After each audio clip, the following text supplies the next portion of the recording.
Welcome to Eye on the Illini. This is Mike Kegley, joined here by Brad Sturdy, Kedrick Prince, and Steve Sturm. We are going live before number 9 Illinois plays number 5 Nebraska on the road. Illinois going for 11 in a row. The winner will be tied with Michigan in the lead of the Big Ten. But first, Illinois, because Aaron Henry has moved over to become the defensive back coach and co-defensive coordinator at Notre Dame.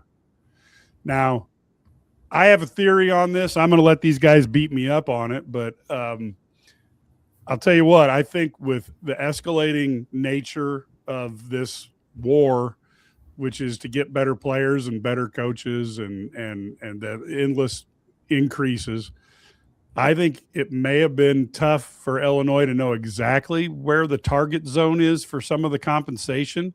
And with guys like Signetti, who are smart enough to have in the contract that, you know, his coaching pool is going to be in the top 5 in the country, your costs are going up. And to try to stay with the Notre Dames, Ohio States, God forbid, the Indianas and Oregons and Texas, those teams, it's going to be really expensive. Brad, tell us a little bit about what you know about this situation, because this is a pretty quick evolving situation where we're learning on a minute by minute basis. Well, I think Notre Dame lost people and they needed a replacement, and go look at a guy who can recruit and a guy who has obviously Aaron Henry's known for being an excellent secondary coach. So you go out and find him, and they have probably a little more money than Illinois, so they can throw some money at him and keep his contract very similar to what he was getting in Illinois as a defensive coordinator. They give him the title of co-defensive coordinator, even though he's not going to be calling plays or defensive plays. So it's kind of a win-win. And Aaron Henry beats the posse, because the reality is he was on, things were not great defensively, and there was definitely a situation where I think had they had another bad year, he was going to be gone. Even though he was, Bielema's buddy and they had a history together, I think he was gone. And then he did work with Chris Ash, previously, or played for Chris Ash previously. So this is it just makes sense there. Now Illinois got an opportunity there to possibly even upgrade as a play calling on the defensive side. So you always got to look at the positives when you have a situation like this. Ked? Well, here's my thing with this twofold answer. Mike, I agree with you. The bottom line is today's college athletics is different. They're going to have to pay somebody and get someone really good. You cannot be average now. The college game, the landscape is totally different than what it was just 5, 6, 7, 8 years ago. Even with players, I did a podcast on Ked's Recruiting Roundup with my friend Tom Kaker from a different network. He made the comment to me on my podcast. He wants to see players get 5 years, no matter how those 5 years are done. Because bottom line is right now we've seen people come back from the NBA. Hell, I think Michael Jordan's going to come back and play for North Carolina. I don't know, but my point is, to answer your question, if Illinois wants to be good, you mentioned Indiana, the money has to come somewhere. And I'm not going to make this about me being about money, but if you want to pay someone really good, you have to do it. As far as Aaron Henry is concerned, all these people out there, you need to own it. You wanted a defensive change. We've all done this podcast. Pre-game, post-game, halftime, everybody wanted this guy gone and fired for whatever reason. Hopefully the grass is going to be greener for the University of Illinois. I don't know. But it was a smart business decision for Aaron Henry. It was smart for the simple fact is, Brad is 100% right. If he had a mediocre year and a year where it didn't work out really well for him, Brett was going to have to, my opinion, was going to have to be forced to make a decision. It's good for him. Now it's time for the University of Illinois to go out and try to find someone. Can you find somebody really good who can recruit? Aaron Henry is a good recruiter. He has ties. Now, and I don't blame him for leaving Illinois for Notre Dame. Illinois fans, you don't want to hear this, or staff.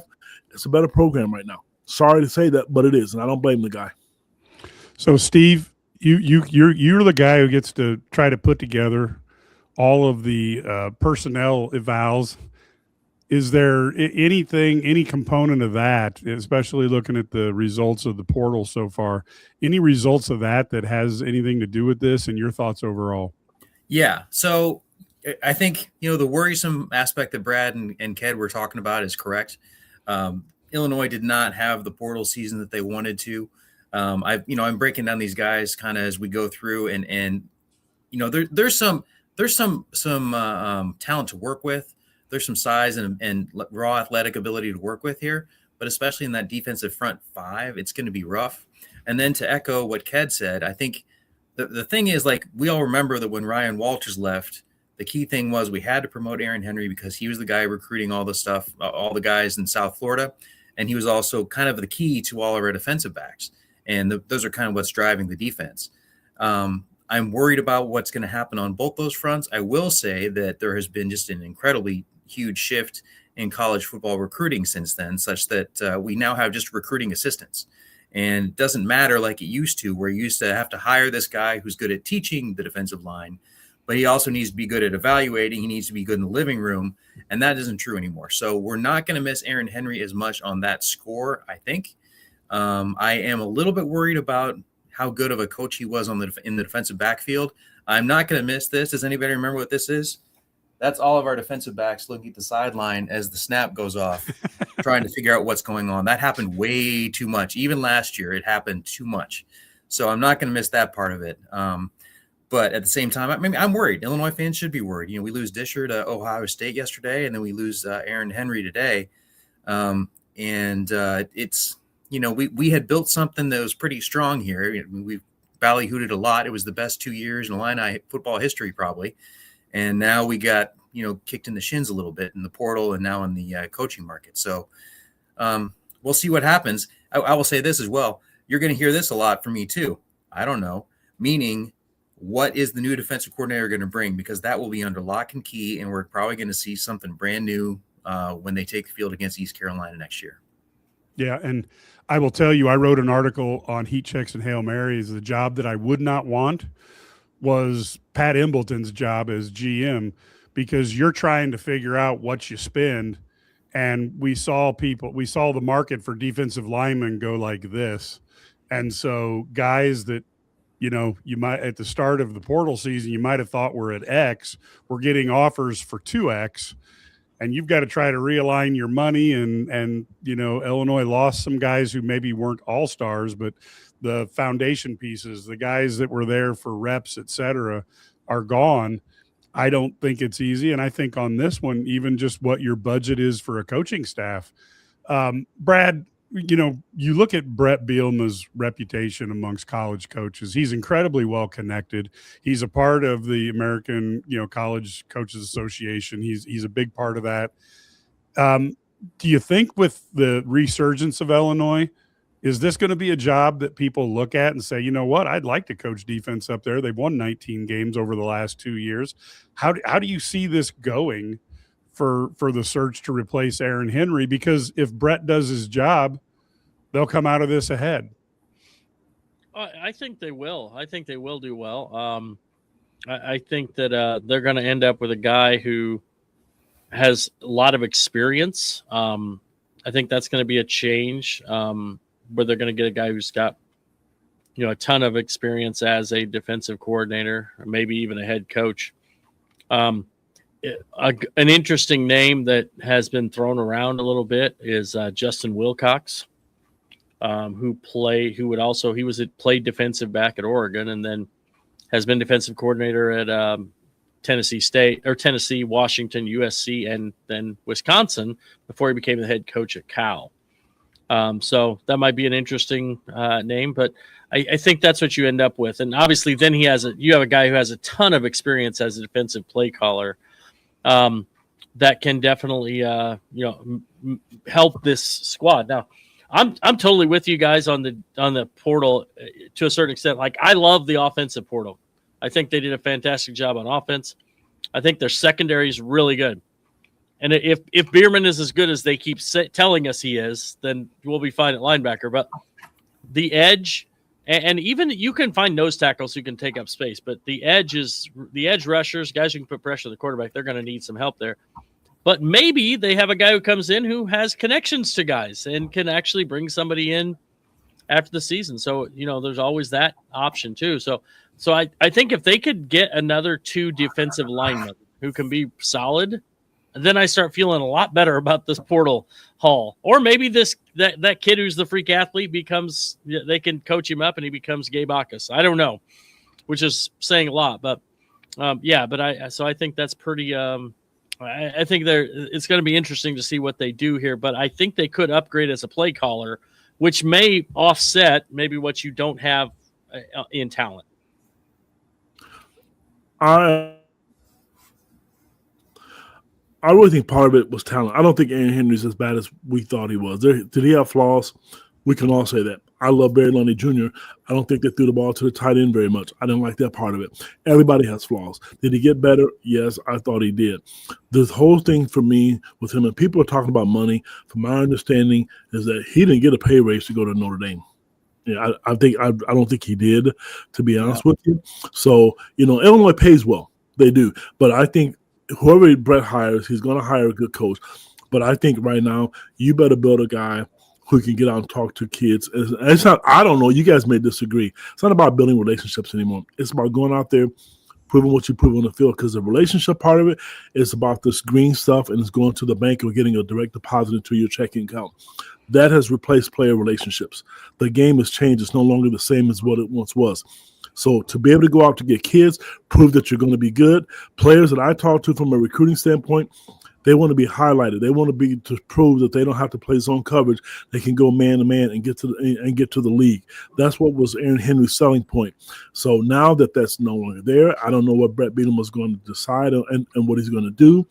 Having said that, the recruiting part of it, yes, no, but you have to be able to go out there to sell what you have. And again, money talks, and Illinois can't go backwards right now. They're not in a position to. Not when Indiana's doing what they're doing. I don't think Wisconsin's going to stay stagnant. I think they're going to eventually be better. Iowa's going to be who they are. Minnesota can bite you at any point in time. Is it going to be tough to compete with Indiana, Ohio State, Michigan year to year? Yes, but you can't go below that middle tier part, and that's going to depend, to me, who you hire and if you can develop. Some of these kids aren't going to be developed players, and this is where I agree with Steve about some of the players aren't good defensively, at least they haven't been. And if you think you're going to coach them up, as they say, which is a term I don't like, that's not going to work for every kid. Every kid that you have, there's a reason some of these kids are what they are defensively. And I don't mean that in a negative way, but there's a reason for it. Yeah. Steve, you want to wrap this football segment up here? Yeah. First of all, the numbers, I've been saying the same thing as Brad said. Really need 2 more guys on defensive line, 2. And I'm not saying that they have to be great. I'm not saying they have to be bad, but we are going to need more depth, and we're going to need more options for guys who, to be able to come forward. You need 6. You need 6 strong defensive linemen, and you need 4 outside linebackers. We don't have enough guys right now. I mean, I wouldn't care if we had a bunch of, returning All-American types. We probably would need some more guys. So there's that as far as next fall. And then as far as the coaching, I will disagree with Kat a little bit. I don't think keeping guys is going to matter as far as the building relationships. But, we've all coached. You have to build a relationship with the players. They're just not going to listen to you as well. They're not going to try as hard. They're not going to be as happy. You got to try to build a collegial, friendly and team building atmosphere. So it matters. But, at the end of the day, I think this portal season has definitely shown that, like, all the family stuff we've seen, which is probably true, isn't going to keep our team together. So there's that. So I'm sorry to be doom and gloom, but I will sign off and let you guys talk about the happy sport for now. Go online. Very good. Thank you, Steve. See you guys. So we had, like I said, we've got opportunities. To me, I look at it as Aaron Henry was not the cause of every Illini ill, and there was a group of people that seemed to believe that. And then the other part is Brett Bielema's got an opportunity to get this team better. And so he has a lot of connections in the coaching world. Let's see what he comes up with. Let's go into the game today, Brad. You wrote a preview for this game. We've got an opportunity for Illinois to go into a tie for the Big Ten, lead. What are your keys? What are you looking for this game against the Nebraska team that's very tough at home? And they've already beaten Illinois in Champaign. What are you looking for? Well, I think that it was interesting. When you see, you don't really realize it until you watch them on film, because I don't think it's live. This team's really, really physical. They're more physical than any team Illinois played this year. Okay. Because of how hard they cut, because of how hard they screen, all those things that happen. And they do all those things that kind of little things, I guess. And it really, it was a kind of a shock to the system for Illinois when they played them the first time. How hard they played and how hard they cut and how hard they screened it. And I think Illinois is going to have to adjust to that. And they know now. Both teams are going to shoot the three. They love to shoot the three. So what's going to happen is the team that makes most threes has a great advantage. But the one thing that Illinois does is chase down those threes extremely well. They got to get more out of Tommy and Z. Last time, Tommy and Z looked like they were in a rinse cycle, spinning and switches and couldn't contest things. And they also didn't contribute on the offensive side of the ball either. So that's a bad combination, right? And then I think also, just the conditioning part of it, because when you are guarding Price Sanford, you've got to run him all over. You got to chase him all over the court. And so you got to have communication and understand. And it's there were spots on film when you rewatch this where Illinois would leave Sanford to help. You saw which you can't do. There were also times on film when they would just get caught in switches and one of them the guy'd get a wide open layup, if you remember that first time. So so the communication issue is a really big part of this. And then the other thing is don't turn the ball over, because Nebraska, they forced 19 turnovers by Michigan the other day. Now Michigan beat them, but Michigan turned the ball over at a very high rate. So you can't turn the ball. Illinois hasn't done that really in any game this year, and they didn't do it last time, but they're going to shoot gaps. What they do is they love to trap people. And then play zone behind. They post trap. They'll come and help, and they'll make you throw to the weak side. They really want to get strong side help and get over there. And that's why you saw, like the other day against Michigan, when Hoiberg draws the charge that was the phantom charge, right? They didn't call anything. And you have that was because they were over-rotated, and he had to come back to the weak side. So these are little things that I think will that you watch as the game goes on. But at the end of the day, Illinois got to compete. And if they compete, they have a great opportunity to get a win on the road against a team that I don't think is 100%. I don't think Mass is 100%, and obviously neither is Rager. Well, I'm going to start with this. The one thing I don't want to see high knees out there. Let's start with that, because I'm sorry. Even though last week, believe it or not, he did the Purdue We didn't game. even get through the pregame without getting mad at referees. All over the already.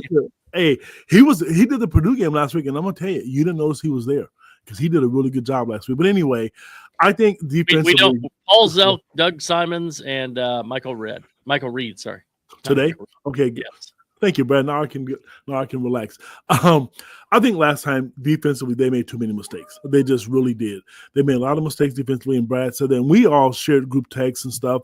I know I sent out to you guys about the person who was just lost defensively. Coach Underwood said it yesterday or 2 days ago during his press conference. They're not the same team. They're going to have to pay attention to what they do on the defensive side of the ball. They're going to have to execute. And I'm going to tell you, Nebraska's tough. My concern is how Illinois is going to guard them, because Fred is a masterful coach of X's and O's. I mean, they do a lot of action where you think the ball is going to be a three, then they slip and you get a wide open layup. Now, I'm going to watch this. For the last few games, I've watched Nebraska. Right away, they have a set play and they get a layup out of the game, because this is a game that's really mattered. So I've gone back and I've watched. I'm going to see how Illinois defends that, or if they've seen that at all or not. This is a game that Illinois can win, but they have to guard like they've never guarded before. Brad, you're right. Illinois doesn't turn the ball over a lot, and I don't expect to see a lot of that. I'm really curious to see how they try to defend Keaton Wagler. According to Fred Hoiberg, and he's right, everybody's throwing everything at him. Pick your poison. You double him. There's enough guys that Illinois has to make you pay. So if they're making shots and they can defend, keep the crowd out of it. Don't give them in a situation where there are questionable calls, then you can win the game. I do think the injury thing, I've not seen the injury report yet. Maybe you guys have. I should have looked at it. I know better, but maybe all the guys are playing, but they're not going to want to miss this game. This game matters. And whoever wins this game, to me, has a huge leg. And if Illinois wins it, I'll put it this way. Because they lost at home to Nebraska, they went to Purdue and won, and a lot of people don't win there. I think Illinois put themselves in a really good position to really contend for the title. Yes, they go to Michigan State. That's a tough game. But if you can win at Nebraska, eliminate that loss and win at Purdue, this game is huge on so many levels. And I think Illinois is a better team, but today it has to be one of the better games. Brad, two questions for you. One is, it seems like Hoiberg has been, in my opinion, astutely working the refs already, talking about the problems with the refereeing. I'll be honest with you, that was clearly a charge at Michigan that didn't get called. Yes. So I think he's done a pretty good thing of going public on that. Second thing is, I'm worried personally about, and you mentioned it, Brad, these guys cut to the basket harder than any team I've seen. What is Illinois going to do to try to offset that? Because between the referees looking for a foul because they figure they got to make something up from last time, and then the way these guys cut to the basket, those are the two things that make me a little nervous. Really have to communicate well defensively against Nebraska. You have to talk well. I don't think there's going to be – they switched so much against Nebraska last time, and that really caused problems. I don't think they're going to switch quite as much. Still going to see a lot of small-on-small switches, but you're going to see more kind of hedging, recovering. I think the other thing you do against Nebraska here is they probably set more off-ball screens than a lot of teams, because Illinois sets a lot of ball screens, but Nebraska has a lot of off-ball screens. So I think what you're going to see is there got to be some defenders have to be in the gap so that they can at least show against that shooter on the pick and pop. And so it should be a lot of fun game. I think it's going to be a little bit of a chess match. How do you defend? What adjustments do you make? Illinois has worked on different types of defenses against them, how they're going to defend it, different guys. There might be, and this is the hard part. This is why some guys have trouble, even though they're very talented. There might be 3 different ball screen coverages they're going to use depending on who's setting the screen and who's the guy coming off the screen. So you gotta, it's just one of those things where you have to make that. You're going to have to communicate and make sure make the right call there and communicate. Well, Mike, I want to throw a bit tidbit into that.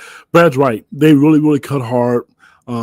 And I think they have to be in coverage. And what's hard about today, all these array winners are allowed. Purdue was lost, but communication is huge. You have to talk. I remember David Merkovic talked about when Colin Boswell went out, that was one of the big things, is that they're going to miss and lose some of that communication, whoever it comes from. And I think, to be honest with you, Tommy's done a really good job of that. I mean, he really does. Being vocal to guys to make sure that they understand. And I will say something else, and I'm joking about the officials. I know people are making comments, and I'm just being sarcastic. But the bottom line is, I don't want to see them, be a factor in the game. If it happens, it happens. But I just want to see a good basketball game. And it's going to be a chess match. And it's another good opportunity for Illinois to be on the big stage and showcase what they can do. Yeah, and I think, sometimes the refs, you just got to get their attention, make them an offer they can't refuse. One thing, I guess, too, everybody knows Keaton Wagler is the key to Illinois. Brad, who's that second player that you think, really needs to have a good game? Because I'm no longer going to say Keaton can't win it by himself, because we saw Purdue. but so who's the other guy that really, needs to have a good game against a very formidable, nobody thought they were going to be this good, Nebraska team that Fred Hoiberg is proving that while he may not have been the greatest coach of the Bulls, you get this guy on a college court and he's pretty darn tough. Yeah, I think it's Merkovic. Merkovic has to be good. I think the games he's struggled, whether it's UConn or Nebraska, a little bit against Alabama, he had a double-double, but he was not efficient.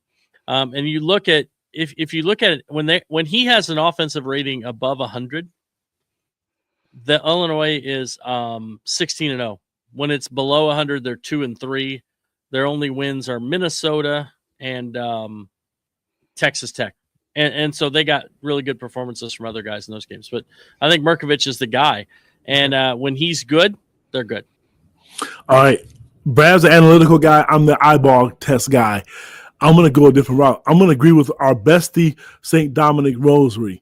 I think it's going to be Andre Stojakovic. He's ever since the Maryland game, he's not been the same. He needs to be a difference maker. Now, I'm not going to say he needs to earn his money because that's whatever, but they need him to be really good again. They need him to step up and be a difference maker because he drives, he gets them in foul trouble.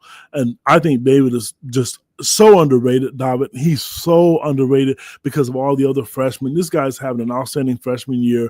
I expect him to do well today. He has raised his game to a totally different level since Kylan's been out, but they really need Andre. And in his body language, you can tell he's frustrated. Teams are guarding him different.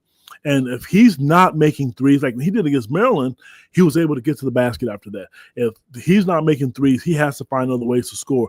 Teams are blocking his shot now. He's not drawing contact. That's what Brad Underwood said, scouting report. That's teams are defending that and they're taking that away from him. No matter what happens, it has to be, whether it's David, Ben Humrickhouse, they better have three guys, minimum three guys with 12 or more points to have a chance to win this game today. You know, I'm going back to the old Michael Jordan's comment. You have to have three guys to win a national championship or win or an NBA title or to be really good. They have to have that today. One or two guys is not going to get it done. Not at this arena, not at this stage of the season. Brad, is there anything they can do to get Stojakovic started off and feeling good? Because certainly when he is clicking, this is a different Illini team. Yeah, I could see them doing some things where they run a Nebraska. The problem you have is you can't like run an ISO because they'll run a double, and then he's got to pass the ball, and he's not a good passer. I mean, that's just it's just reality. He doesn't like to pass either. I think that he doesn't. I think that one thing you do is you get him out in transition early. You notice when he can get out in transition once or twice in the first half, and I know they like to play a slower pace now because they're so efficient.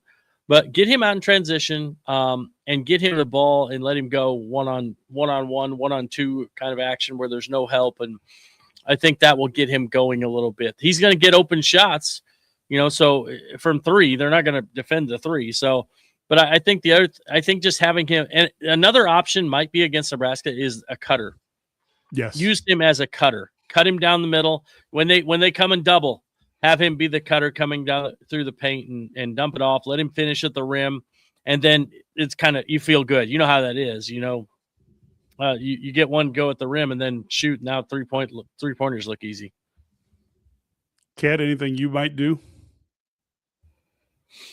Well, to me, if you're talking about getting Andre involved, I'm spreading the floor and getting him to the basket, getting him involved early. He has to see some success. Mike, you said at the last podcast, I don't know if you remember it all or not, you said that. Get him going early, whether it be to the free throw line, something to get him going, whether it be an ISO, because and his three-point shooting has not looked the same since the Maryland game. I don't know why he went back to the old ways, but somehow you have to get him an easy look and get him going, get him in, 2 or 3 points early. I think the other players are going to be fine. I really and truly do believe that. They know what's at stake here. And this is a great game. This game wouldn't matter as much if you would have won at home. But this game really, really matters on so many levels. Sorry, Mike. No, I get it. Is there anything going on do we know anything, Tomislav, up and down? Any thoughts on how he's going to play today for the Illini? Mike, if you know that, you should be you should be a millionaire. Therapist or something. I don't know. I'm not sure if anybody knows, but no, I think Tommy's going to play hard. He's going to rebound. The hardest part he has on the defensive end, he and Z are not set up to defend. And we've talked about this. I started talking about this after the Alabama game, and you've seen it. They struggle to defend teams that play 5 out, and it makes it really hard. Now, teams that play more of a traditional big in the post, they're much better against defensively. So it doesn't mean they can't beat them, but it just makes it harder. And with Mass playing, then they play 5 out and they have all the cutters. But I think they'll still play a little bit of drop coverage, which really fits Tommy and Z much better. They can defend the rim, and it's a better way to play. So maybe that's it. Play some drop, and he'll be much better because last year they played all drop coverage, and so it was much easier. So. Yeah. Well, and if they're not making threes, that's going to be to Illinois' advantage. I do think Z is a much better perimeter defense than Tommy. I don't know if you guys agree with that or not, but if Nebraska, because they can shoot the ball so well, the block shots may not be there for Z like they have in the past, because he's really, really good at, changing, the opposing team's shot attempts, because they know when he's down there, they're going to look the other way. This is really cliche to say, the X's and O's and who makes adjustments could be another factor. Because I'm going to tell you, you're going to see different sets from Nebraska. I can assure you. But when we get on at halftime, that's something that we're going to talk about. And I hope Illinois does some things different too. I know defensively they're going to. We all know that's going to happen. But it's an X's and O's chess match. Yeah, and we're seeing Tyler Underwood starting to do different things in games. I thought Illinois was – and Brad, you can comment on this, but I thought Illinois was very adaptable in the second half against Purdue. Hey, Brad, before you comment, let me tell you this. How about Fred Hoiberg? If you guys didn't hear the press conference, he talked about Tyler Underwood. He mentioned Tyler Underwood and his offensive ability and how good of a job he's done. So for all the haters out there who don't like him because his dad's the coach, Fred gave him credit, and he knows how good of an offensive coach he is. Sorry, Bradley. No, I totally agree. I think the one thing you see is also Tyler does a really good job. But I think having a guy like Wagler who always makes the right decisions makes you look so good. And I'm going to give a shout out. Can I give a shout out here? Yep. Because we talked about this. I was talking a little bit with the Illinois coaching staff. Do you realize what a selfless dude Kylan Boswell is? Okay. This guy came in last year as a junior point guard, comes to Illinois, and he has to defer early in the season to KJ. He lets KJ cook. When KJ struggles, then Kylan at the end of the year, he stepped up and he was so much better and more assertive. It's because he let the potential lottery pick play a little more, right? I mean, just let him kind of go. This season, there have been multiple games this year where they have called plays for Kylan Boswell, and he has said no. Give it to Wagler. Give it to Stojakovic because they're cooking. Let them cook. I don't need to be a guy who gets the ball. I don't have to be that guy. And that is like a big part of why Keaton Wagler is so good. And that's a big part of why, Will Riley and KJ got noticed last year. He defers and he allows those guys to be successful because he wants to win more than he wants to get his own numbers. And I'm telling you, that's special from a guy who's a senior who could have just said, no, I want the ball more. I want this. And he didn't. He said, I want to win. And I want to add to, I'm sorry. So that's it. That's my shout out. There you go. I want to add to that. I have a really good relationship with his father, Brandon. And what Brad said is 100% right. It's not fake. When I talk to him, when things are going good, things are bad, it is always about the team. They're happy to be home. When Illinois got him out of the transfer portal, they talked about what it was going to be like for him. And Brandon mentioned to me everything that they said was true. I don't think they regret going to Arizona, but they knew Illinois 4 years, years ago could have been a better place for him. They do. When I mentioned the fact of how he's doing with his surgery and blah, blah, blah, it was about the team. It is the reason Kylan is that way. It comes from home. Brad, you and I both know this doesn't happen, and Mike, you too as well. This doesn't always happen. You can have a bunch of parents out there who are cancerous and selfish. I have a parent playing right now who I know playing at the Division I level, and he made a comment to me just 2 days ago. He doesn't care if his team wins as long as his son does. As long as his son does well and he gets to the next level. That is not what you're getting from Keaton Wagler. And I'm telling you, on a Sunday, on whatever, this dad doesn't care about his team winning as long as his son gets there. So having a guy like Kylan Boswell who's bought in, and the guy like Keaton Wagler, his dad's the same way. You can try to bait them in all kind of questions. They're even kill people, even his coach. They're special players, and to get those kids right now, it's great for a coach because now you don't have to deal with all the drama. Coach Underwood isn't dealing with that right now. He's really not, and that's a blessing because in years past, some parents do make it tough. Yeah, and that goes back to the saying, the rising tide lifts all boats. And so when you have parents who are that way, you get kids who have good priorities on the court, which makes it easier to coach. Brad, we go into this, we're about ready, about 3 minutes away from tip here. what was your prediction, or what is your prediction for this game, which is obviously one of the most critical games Illinois has played in a while? Well, I like Illinois in this one just because I think that they are going to come out and play well. They've been fantastic on the road, and I don't think Nebraska is 100%. I think they're a little bit not that great, dinged up and sick, and Mass was in the ER and getting IVs and stuff like that. So, yeah. So I think that's my prediction. But I think it's going to be a close game. But we've seen Illinois has made plays down the stretch repeatedly. And I think they do it again today. Kid? I don't want to be a Debbie Downer. I think Illinois won 10 games. Here we go.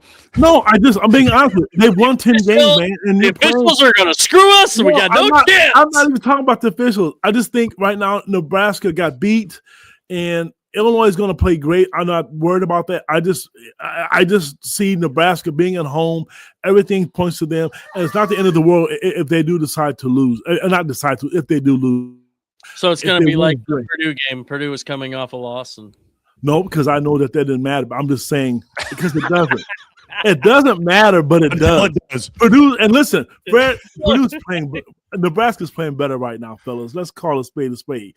I just don't see Illinois winning because I'm going to take my orange shades off. And at the end of when this is over, we're going to see which one of us is right.